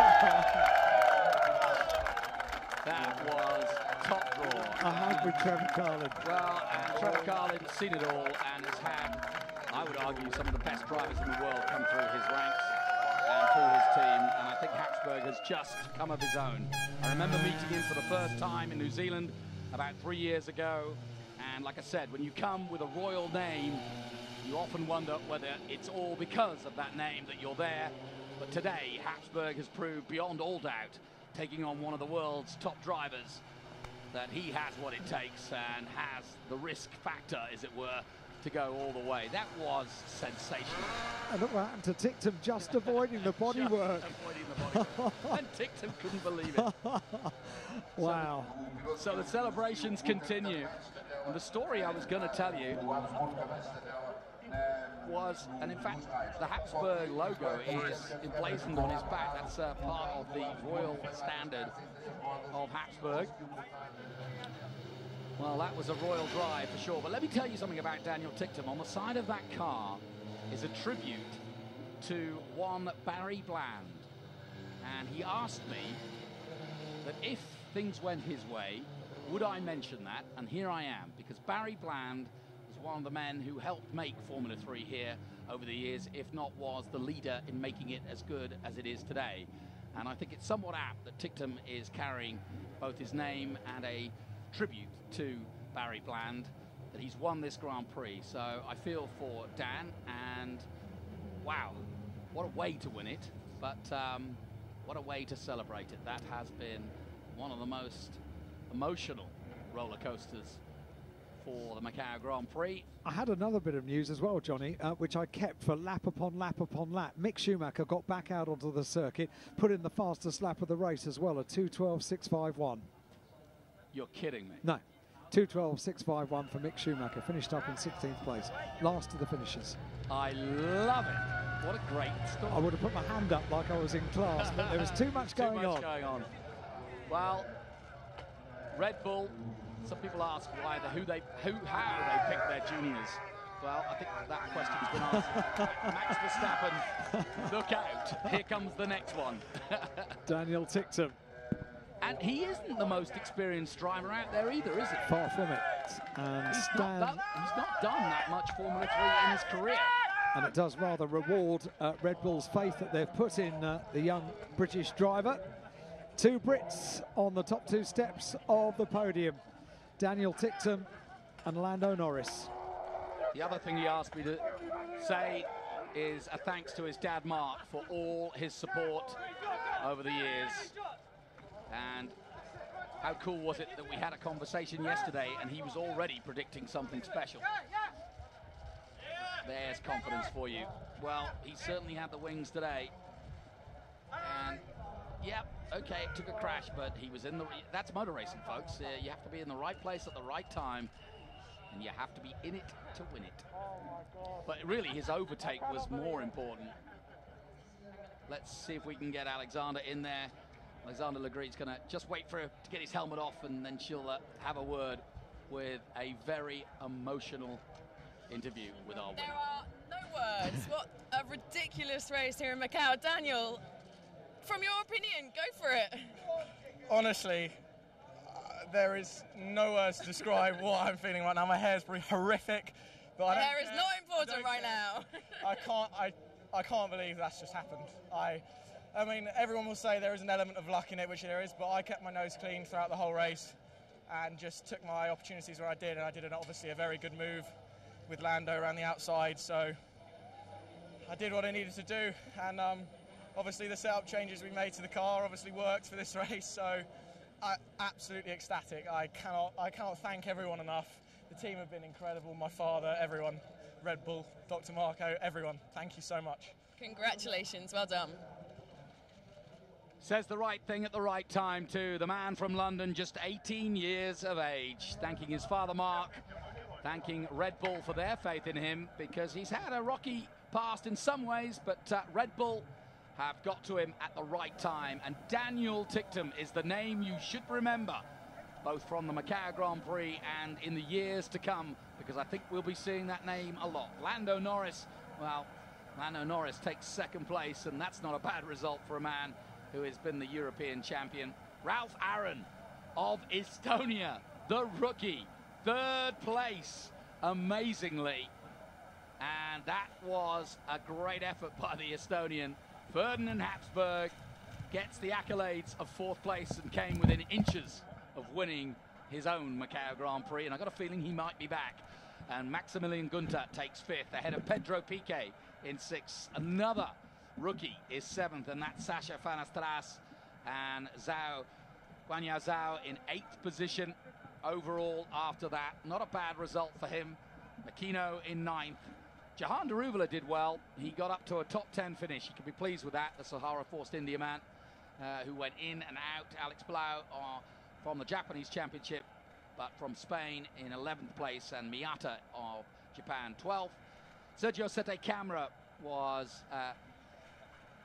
qualified, or at least classified, as 13th ahead of Savoy, and Callum Ilott 2 laps down in 15th place. Mick Schumacher, to me, one of the big stories, and that 2:12.651, the fastest lap of the Macau Grand Prix of 2017.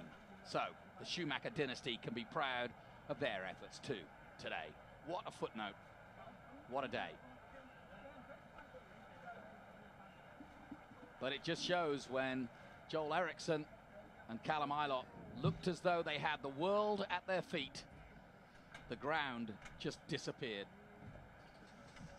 But there's no question that for me, for Dan Ticktum, it was this overtake on Lando Norris that won him the Grand Prix.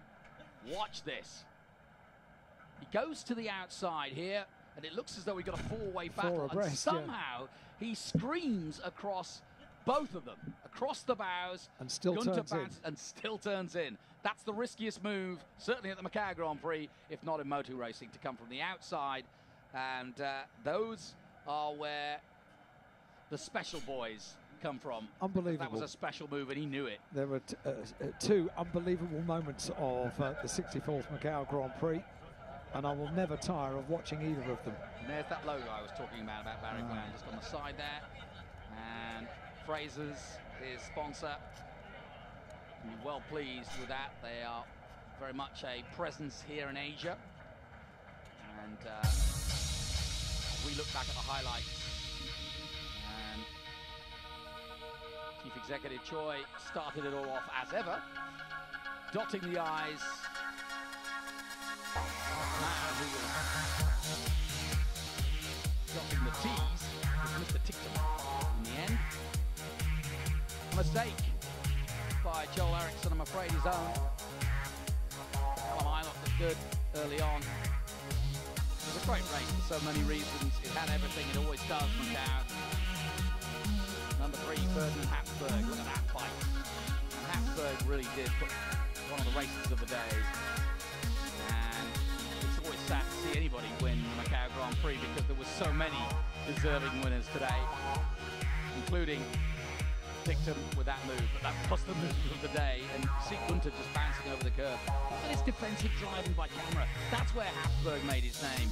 I mean, to go on the outside of the Mandarin corner and keep your foot in, more importantly, because he had to have done that to be in that position right there to challenge Camera, who almost slid off then. But that's really what made that so special. And then to hound him down the way he did and come past him on the outside of our bend and therefore run out of track, I might add. But it might have just gone the other way, and I've seen people bounce off there before and bounce their way to the line. Still finish his ball. Jarno Trulli is one. But Dan Tictum is the man of the moment. Oh, great scenes. I think it's going to be a special night in Macau tonight. Absolutely super scenes. What a race.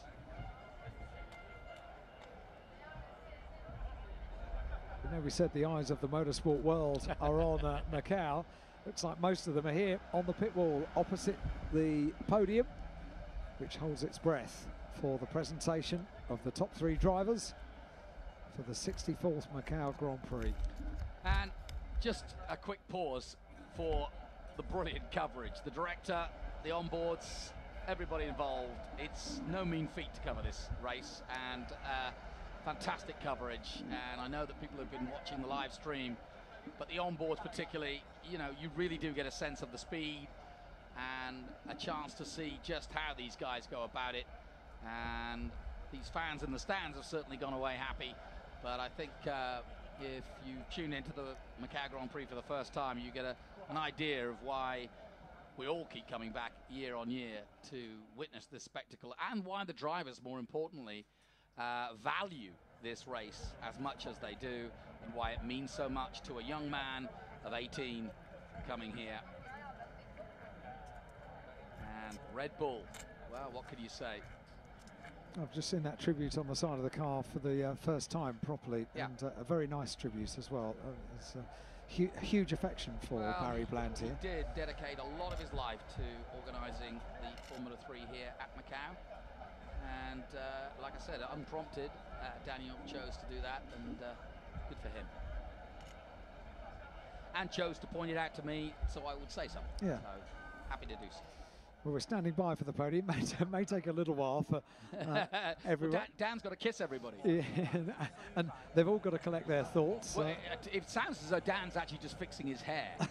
He was worried about his hair. I love the fact that he told a female reporter that he was worried about his hair, and she said, "You look fine." So yeah, the worrying thing is that she said it was okay. Don't worry. And by the way, good job by Alexander Garaci. Did a brilliant job in both before and during the weekend in getting the interviews, both in practice, qualifying, and we thank her for helping us out and finding out what was going down in the pits. But I still can't believe that wonderful footnote that the fastest man in Macau was Mick Schumacher. Yeah, amazing that, and it was pretty quickly after he was released back out on circuit after the repairs in pit lane as well. We've just got a shot of Ian Titchmarsh, the veteran commentator here at Macau. Yeah, he's been coming here longer than I have. Amazing stories. Ian Titchmarsh, commentator at Silverstone for the British Grand Prix for many, many years. A very, very active commentator for a huge amount of time. And also, annoyingly, has a photographic memory. Yep, ask him to talk about Formula Junior and you can write off the evening. he knows an awful lot about the history of motorsports, and is standing by to make the presentations when the word is given. Right, we're ready to go with the podium for the 64th Macau Grand Prix. And we'll call them forward in success order. So, first of all, could you please welcome the winner of the 64th Macau Grand Prix, Dan Tictum!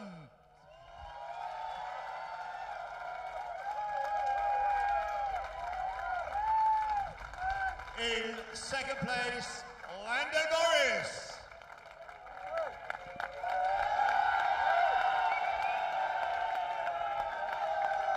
And in third place, from 13th on the grid, from Estonia, Ralph Aron. Could I also please ask to join us on the podium the representative of the winning engine manufacturer Volkswagen, Mr. Philipp Eckert, representing Volkswagen, who powered the winner, and representing the winning team Motor Park with VEB, Timo Rumska.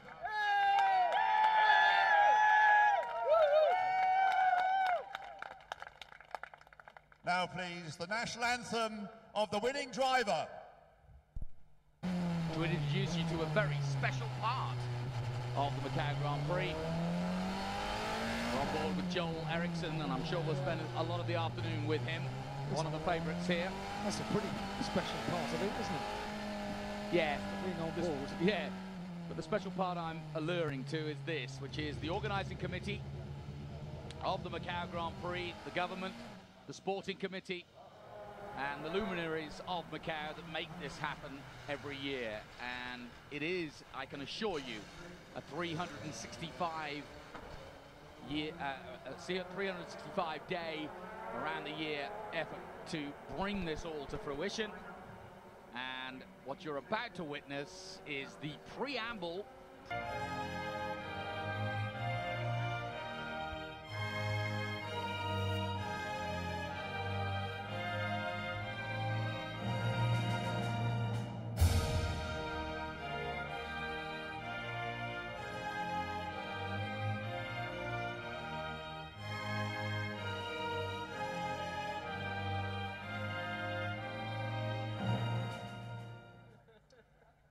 Now for the presentations, beginning with the presentation to Dan Tictum of his trophy and laurel by Dr. Alexis Tam Chon Weng, the Secretary for Social Affairs and Culture and President of the Macau Grand Prix Organising Committee.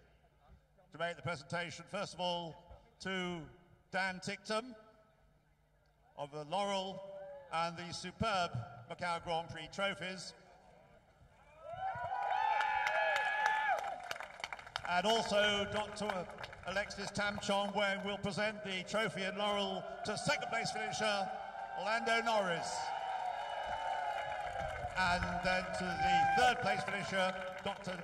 Alexis Tam Chon Weng presenting the laurel and trophy to Ralph Aaron.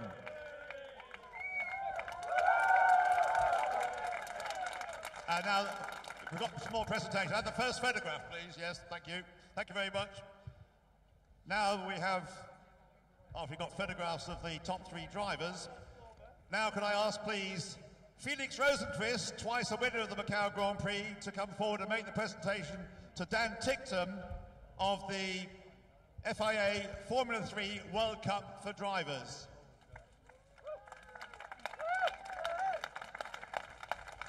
Felix has been on the receiving end of that trophy in the past. Now he's handing it over to Dan Tictum. Now, please, the FIA Single-Seater Commission representative Christian Schack to make the presentation of the laurel and trophy to Volkswagen, to Philip Eckert of the FIA Formula 3 World Cup for engine manufacturers.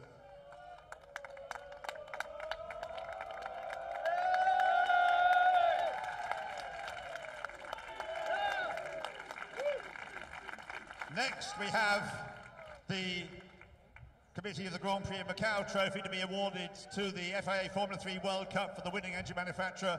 Presentation by Ms. Kelly Chan, a well-known actress and singer from Greater China.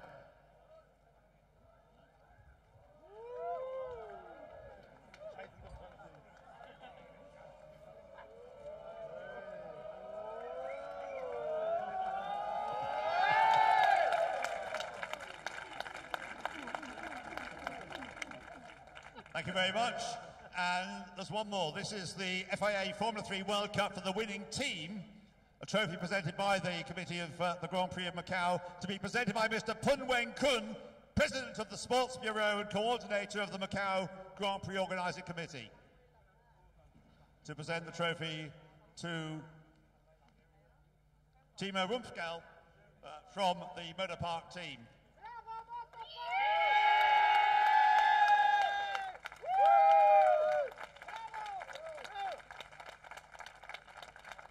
Presentation's over, so some very, very happy drivers. And could we get all three of you on the top of the podium, please, for further photographs, plus the two Volkswagen and Motor Park representatives up there as well.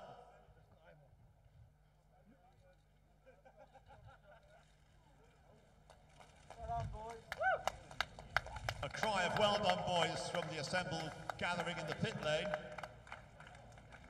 And we have some champagne, but as has happened in the earlier races today, I don't know whether we'll have that spray. Anyway, take the champagne to the drivers, please. I think we are going to... And so, as the champagne sprays for the end of the 64th Macau Grand Prix, another brilliant chapter Dan Ticktum writes his name in the history books and joins a bunch of other Brits that have done it in the past. From Andy Wallace back in 1986, Martin Donnelly, David Coulthard, Ralph Furman, Peter Dumbreck, who's here this weekend, Dan, what does it feel Darren like Manning. on the last corner to win the Macau Grand Prix? Well, to be honest,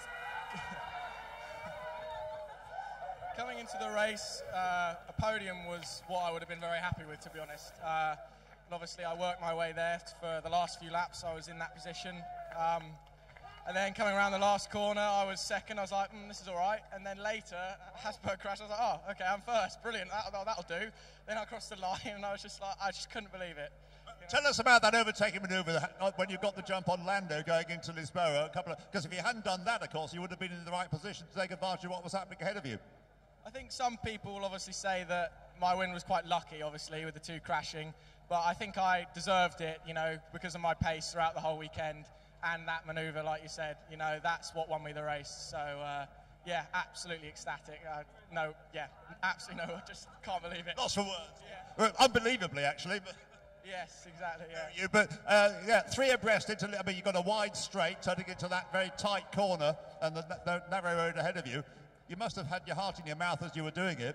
I mean, I did a move similar there, I'm pretty sure, last year. So, I mean, I'm quite confident on the brakes, to be honest, and it's something, I was not too nervous. I was just going to put myself there, see where the others' reference were, and you just keep the board in your peripherals to know when is absolutely too late, and they brake just before it, so I managed to get around the outside. Well, it was brilliant. Of course, this is only, I think, your third Formula 3 meeting, isn't it? Macau last year, Hockenheim last year, and now Macau again this year. Yeah, exactly, yeah. This is my my third proper F3 race, so, yeah, I mean, it's been, as usual, and as it always will be for every driver, an incredible experience to be here. You know, the people, the track, the place, it's incredible, you know, and I can't thank everyone enough who's given me this opportunity to be here after having a relatively up and down career to start with. You know, I'm here with Red Bull colours, and I just can't be prouder, and I can't thank everyone enough. Well said, Dan. Congratulations. Really well done. And Lando, well, second place at the start of the last lap was probably something you were not really thinking you would achieve, but second place in a sense, possibly slightly disappointing. Yeah, I mean, we come to Macau to win, so of course I'm disappointed, but I got to say well done to Ferdinand, wherever he is, because he went for it, and that's what you have to do here in Macau. So yeah, I think the team have done a good job. They gave me a good car. I just didn't quite live up to it. So yeah, I've enjoyed this weekend. And hopefully I'll come back in the future. Well, we hope you'll come back because you've had some good races here, and of course qualifying went really, really well, didn't it? Quali 1 did, Quali 2 didn't, so no, it was good. I just enjoyed the weekend, so that was the main thing. Well, we enjoyed having you here, Lando, and we look forward to your progress towards Formula 1. Thank you, yeah, we'll see. Thanks very much, Lando Norris. And Ralph, now you've got a bit of a story to tell, haven't you? Because you were, what was it, 13th on the grid, and here you are on the podium. How about that? Well, if I'm completely honest, I didn't expect this. I was pushing for this, but yeah, after I qualified 17th 2 days ago, then I was a bit down, but I never lost faith because everyone keeps saying it's Macau, anything can happen, and it proved itself right again. This is your first time at Macau? Yeah, this is my first time. And to be on the podium the first time at Macau is a great achievement, so really well done. But starting where you did in the final, in the race today, did you really think a podium was possible? Well, I was hoping for a 35-degree race because yesterday when everyone's tires went away, our team, Van Amersfoort, huge thanks to them, well, we were really good with tires, so I was hoping for that. Unfortunately, that didn't happen. If I'm completely honest, I was lacking a little bit of pace, but right decisions help you go up front. Well, you've clearly learned your way around Macau very well indeed, so congratulations, Ralph, a brilliant drive. Thank you so much. Ralph Aaron then from Estonia in third place, and the winner, Dan Ticktum, second place, Lando Norris. You've got to do it all again now, guys, but in the comfort of the media centre. Thank you very much. A final word from Dan? Just want to, I don't know, I think a lot of people will know, but yesterday there was a tragic accident, and I said to you that if I do something special in this race, that race was for Dan Hoggerty. It was absolutely shocking what I saw, and may he rest in peace. You know, no one should have to come and do your hobby, and for it to end like that is just shocking. So, thoughts are with you and friends and family and everyone. Well said, Dan. Thanks very much. So, Dan Tickton, remembering the fatal accident we had yesterday in the motorcycle race, you'll get given those again this evening. Well, great sporting moment and a true gentleman there, because it's easy to wallow in glory and not think of your fellow competitors, and he did just that. So I think he is an honourable man and a great sportsman and a fantastic racing driver, and he joins a host of British heroes, 10 in all, that have won this famous Macau Grand Prix. But today, Macau was definitely all about one man who made it his own, and he came and did it the hard way with the ultimate overtake. And Dan the Man just has joined the brilliant group of drivers that have won this amazing event. The 64th running of the Macau Grand Prix now comes to an end, and we look forward to another brilliant year next year. So congratulations to Dan Tickton, the latest winner and the latest chapter in this fabled story that is the Macau Grand Prix. My thanks to Alan Hyde. We'll see you next year.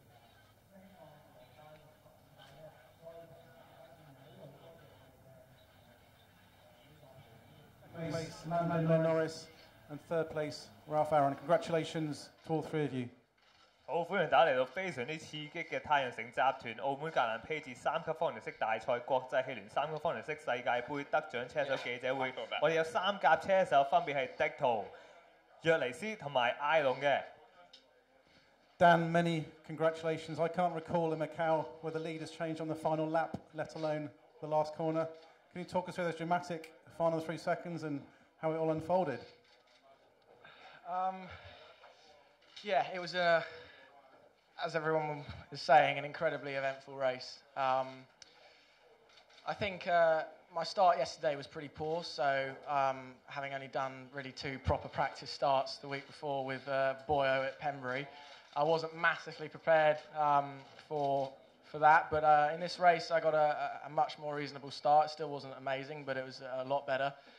And with the full course yellows and obviously the safety car, it's sometimes can sometimes throw you off, and you just have to keep calm, which I did throughout the race. And obviously once we all got back racing properly, we still had a fair amount of time, so I just kept calm, to be honest, and took every opportunity that I had. I mean, there weren't many, but there was one, and I made the most of it down into Lisboa. So and obviously the crash at the last corner, up until this point I would say I've had a pretty unlucky race weekend up until the final race, so I was due a bit of good luck, but there's no words to describe what it was like coming over the line.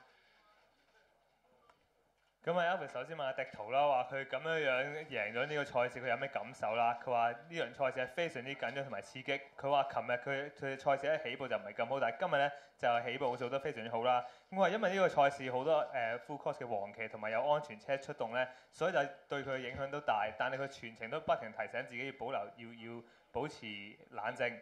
咁啊，佢就盡量把握所有機會嚟喺葡京灣嗰個一個機會啦，同埋最尾嗰個轉彎位咧，即係喺水塘北個灣嗰個轉彎位咧，嗰件事係真係對佢係好幫到佢運氣真係非常之好。Can you just talk us through a bit more in detail that move on Lando and Gunter, because the three of you have been slipstreaming and waiting for opportunities, and the yellow flags have been out a few times to stop it, and then a leapfrog from 5th to 3rd? Yeah. Well, when I was in that position, I knew I was going to have to do something pretty special if I was going to put myself in the place to win. So, like I said, on the podium, I know exactly where my latest reference is when I'm on the racing line, which I was when I initially braked, or just off it, but I was very close to being on the racing line. And you just keep that point in your peripheral, and I was just looking at the car next to me, and he braked earlier than I knew I could. And then I just braked at the point where I had my reference, and it came off quite nicely, I think. I think any later, and I would have been in a bit of trouble, though. So it was timed quite well, so yeah, I'm quite happy with that. 咁啊 ，Elvis 就問阿迪圖咧，可唔可以再講埋佢喺一個位置由5去到第3名咧？佢佢可唔可以講一講嗰個事情啦？咁佢就話首先佢係即係揾到好多唔同嘅機會嚟有個位置咧，佢同阿約尼斯咧就爭緊一個爭排嘅頭咧，咁佢見到一個位置喺例如好似係話佢轉彎位就有個機會，佢就擺緊呢個機會去排咗阿約尼斯嘅頭啦。Lando, you had a frustrating day yesterday with the setup and came through to second. You pleased to have made such a recovery, or a bit frustrated because there was a chance of that win today? No, I'm a bit disappointed, of course. Macau's a race, everyone wants to win, so second's not bad. Obviously Dan started behind me and won, so he did a great job. He obviously did a really good move on Max and me, so yeah, congrats to Dan. And yeah, I've enjoyed the weekend. It hasn't been ideal, but I think I enjoyed it, and the race was tough, but I kept going, and obviously anything can happen. 咁啊 Elvis 就問約尼斯咧話佢即係琴日同埋今日比較，佢而家開唔開心入到頭三甲啦？咁佢話其實有少少唔開心，因為佢都係想即係個個車手都想攞個冠軍啦，但係佢攞第二名都接受嘅，而佢想再次恭喜阿迪圖一個非常之好嘅結果。Obviously, the key early point of the race was after the full course yellow restart. We didn't see it on TV. How did it unfold for you? What did you see of the events going on in front of you? Well, it was pretty difficult because they started on the main straight, so it was always quite difficult going to turn 3 and having kind of cold tyres, all being in single file right behind each other, and always trying to gain a position. And obviously a couple of the times it didn't go right for the others, but I maximised the kind of few opportunities I had, and yeah, I managed to get into second in the end. So it was difficult, but yeah, I think it makes the race exciting. 咁 Elvis 再問埋約尼斯咧，就話佢喺黃旗出動之後，就個賽事再開始呢個賽事，佢有咩感受啦？咁佢話其實呢個賽事都非常之艱難，因為始終係黃旗冇咗黃旗之後咧，都喺直路開始啦。佢話喺第3個轉彎位咧，因為佢啲胎又凍啦，同埋有好多問題出現咧，就令佢有個好艱難嘅一個賽事，但係佢都係盡量見到咩機會都把握。Ralph, congratulations on third place. I think shows patience pays off here, and it's just important to stay out of trouble as it is to go flat out and hit a few bumps, isn't it? Yeah, it did, definitely did pay off. But to be honest, I'm really happy to be here. When I saw the weather this morning, then I wasn't completely sure I can climb up so far. I was pretty confident my pace is better than where I started, and I was hoping for a 33-degree race, because yesterday when everyone's tires went off, it seemed like us Van Amersfoort, by the way, the team did a great job, thank you. We managed to save our tires, so that was something that I was waiting for. But unfortunately, this race with the colder temperature, it didn't really happen as much as yesterday. But yeah, as I can say, I'm really happy to be here. I wasn't that cautious with the other overtakes I did, but when Lando, Dan, and Maxi were going 3 wide into Lisboa, I thought, okay, my luck might end somewhere, so I'm not going to dive in there. And I got Maxi on the exit, so I think patience does pay off sometimes. 咁啊 Elvis 問阿艾龍啦，就話佢今次比較一個好有耐性嘅車手，而咁樣入到3甲，佢有咩感受？佢話首先非常之開心，可以入到3甲啦。咁佢其實開頭今日嘅天氣咧唔係咁好，佢有少少擔心佢嘅情況會佢表現唔會太好。咁佢就好多謝佢隊伍咧幫佢調教咗啲車胎，因為佢今次嘅車胎溫咧就對好有幫助啦。佢成程賽事都唔係太小心，但係當佢見到泥地啲車手係嚟葡京灣嗰度好快咁樣過咗其他車手咧，佢都係比較耐性去繼續揸。最尾就係因為呢件事幫到佢入到頭3甲啦。And how quickly did you realise coming out of that final corner that you were going to end up on the podium? I asked the team what position I am. I wasn't sure. But yeah, I saw smoke going into the last corner, and I kind of was expecting that something might happen because it is Macau and everyone wants to desperately win. So when I came out of the corner and I saw the cars there, then I was pretty, I wouldn't say I'm happy for others' mistakes, but I'm not going to hold myself back. I was really happy going over the finish line third. 咁啊 Elvis 就問阿艾龍啦，話佢喺最尾嗰個角咧就見到有就發覺佢自己入到頭3咧，佢有咩感受？佢話喺啱啱最尾嗰個角咧，即係北角水塘水塘北角灣咧，就見到有少少煙霧，咁佢就知有啲事出咗啦。但係佢嗰陣時就唔係太知發生咩事，只不過佢問咗佢啲隊伍，而佢哋啲隊伍都話有車撞到。咁佢就話最終咧，佢嗰陣時就係好開心入到頭3個甲啦，但係就佢係基本上嗰一刻係未知發生咩事嘅。Okay, any questions for our top 3 finishers? No, they're all quiet. If I could ask you 3 to pose for a photograph. Oh, hang on.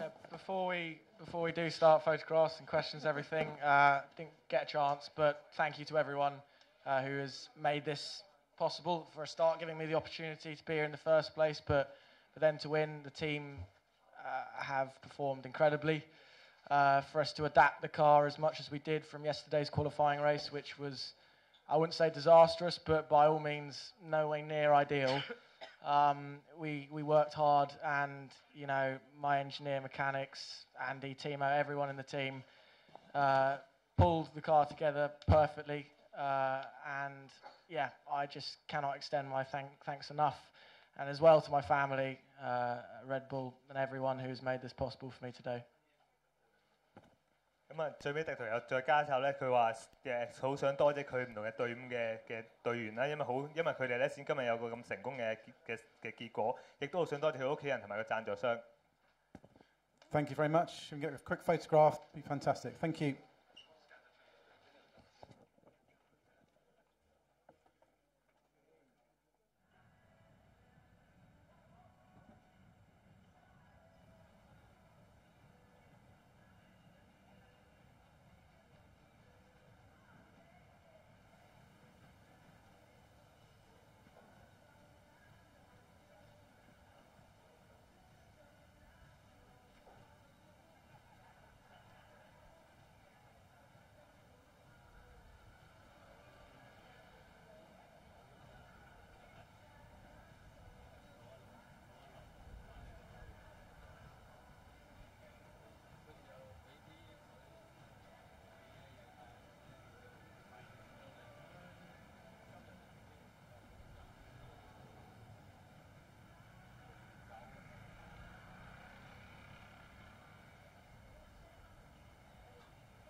Ladies and gentlemen, good afternoon. Welcome to the press conference following the main race here in Macau.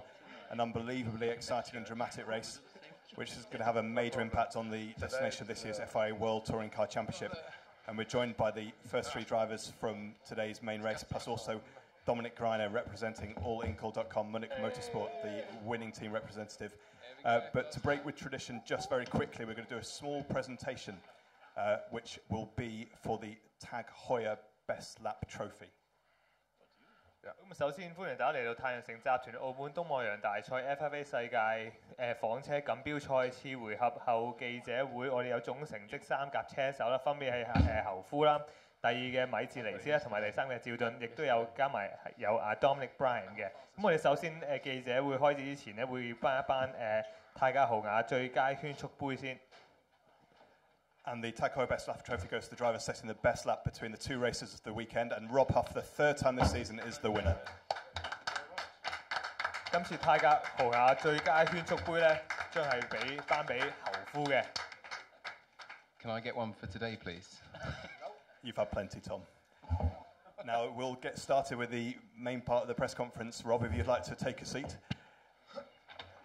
A bit of history has been made today. You're the 9th winner, or winning in Macau for a 9th time, which is obviously a new record, so congratulations on that. After what looked like a very difficult race in those conditions, just explain what it was like in that car out there. Yeah, first of all, you know, this is for my all-Inkle Munich Motorsport team. This, at midnight last night, we weren't going to be racing today, pretty much, and the boys did just the most amazing job to fix the car, and it's just a testament to the hard work that they've put in this year. You know, we've had some rotten luck, but Macau's always been good for me. It's always been lucky for me, and it seems this weekend it's been lucky for the team in race 2. So, huge thank you to them. But yeah, 9 wins in Macau. I mean, that's pretty, you know, a bit blown away myself by that.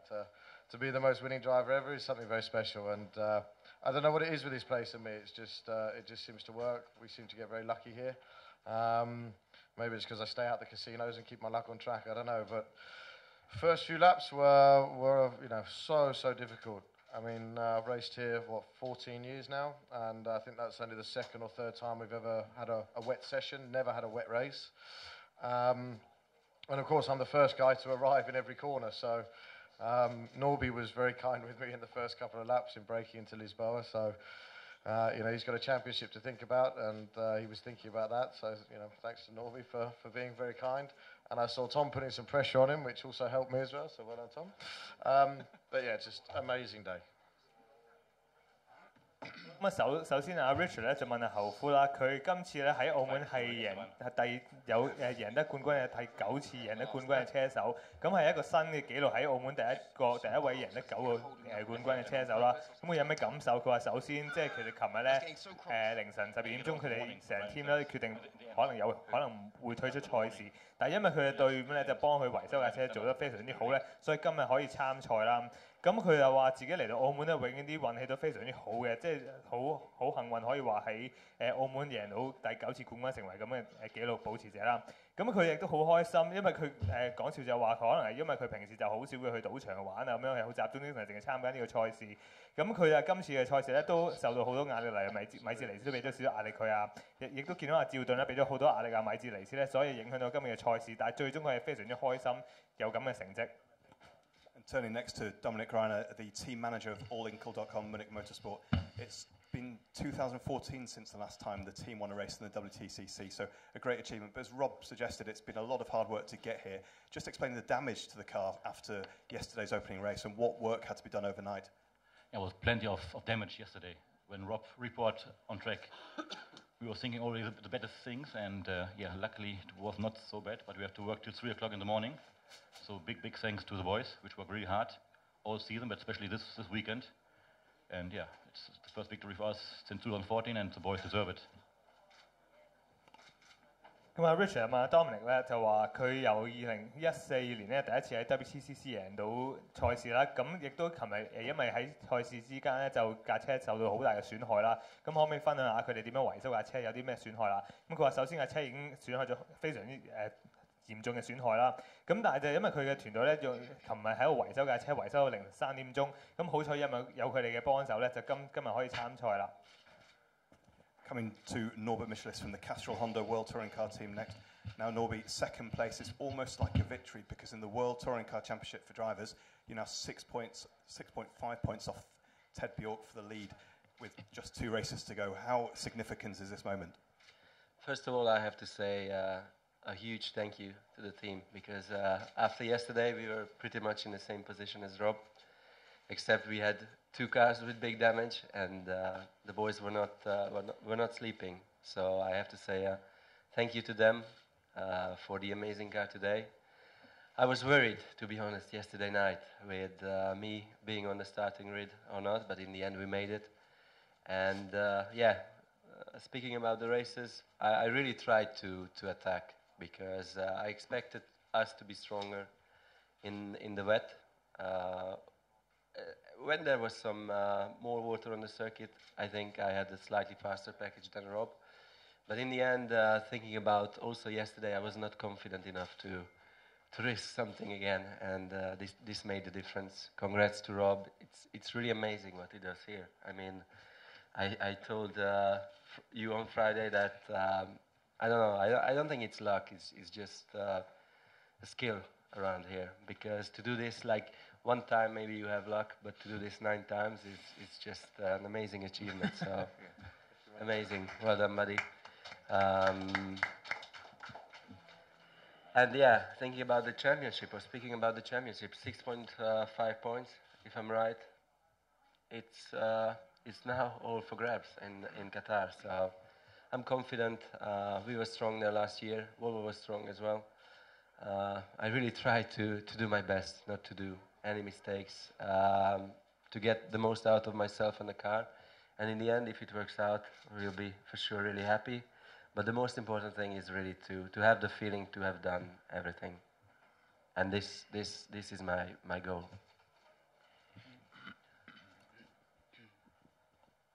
咁啊 Richard 就問阿米志尼斯咧，佢攞到第2位都基本上係即係可以話一個勝利啦。咁佢話阿米志尼斯就話首先好想多謝佢嘅隊伍，因為咧其實琴晚同阿侯夫一樣咧，架車都係非常之重嘅損壞啦。咁好彩因為佢嘅團隊咧就通宵維修架車，所以今日都可以參賽啦。其實佢琴晚就非常之擔心，因為佢唔知今日會發生咩事。咁今日開始嗰陣時咧，個賽事開始佢就決定要盡力去參加呢個賽事。咁其實佢係諗住咧，佢喺濕嘅賽道咧應該表現會比阿侯夫更加好，但係始終侯夫係一個非常之快嘅車手，而佢阿米志尼斯自己啊信心唔夠侯夫咁好咧，所以就發覺佢就未必可以同侯夫鬥啦。咁佢話其實咧侯夫頭先提起話可能佢運氣好，但係阿米志尼斯就話佢唔相信喺澳門係靠運氣，而真係靠技術嘅，即係贏佢9次咧係唔係一個運氣嘅選擇，係一個技術上嘅能力嚟嘅。